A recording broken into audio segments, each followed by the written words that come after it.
Thanks for joining us. I'm Bob Sellers. And I'm Katrina Zish. Happy you're with us. Yes. Now, the Senate voting today on the Respect for Marriage Act, which would provide federal protections for same-sex marriages, but some say it would go further than that. Correspondent Christina Thompson has the latest on what this all means. Christina.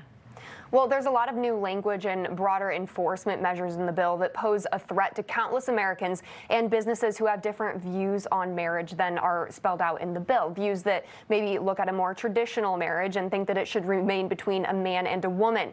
Now, should a person or business refuse to acknowledge a same-sex marriage, they could face litigation threats and even lose their tax-exempt status. According to lawyer Greg Baylor with the Alliance Defending Freedom, the lawyers who represented Jack Phillips, who was the owner of Masterpiece Cake Shop, who refused to bake a cake for a gay couple because it violated his religious belief.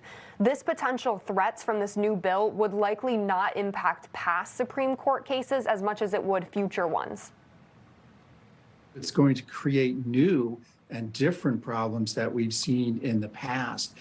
It imposes an obligation on non-governmental organizations that work closely with government to recognize same-sex marriages.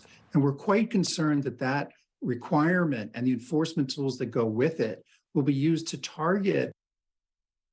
Baylor argues this bill essentially gives the IRS ammunition and potential authority to take away the tax-exempt status of any nonprofit that holds views about marriage that oppose the wording in the act. And he explains it's because the IRS decides whether an organization should be tax-exempt based on if it's acting in accordance with public policy. If an organization violates the Respect for Marriage Act, they could lose their status, and really the organizations that could be impacted are endless. Churches, schools, educational institutions, adoption agencies, foster care agencies, social service providers. It's really a large umbrella.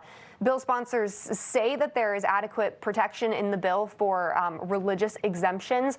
But again, lawyers disagree with this, saying that an amendment really is necessary to protect people's religious beliefs and allow them to hold themselves and their business in accordance with those. Bob, Katrina. All right, Christina, thanks so much.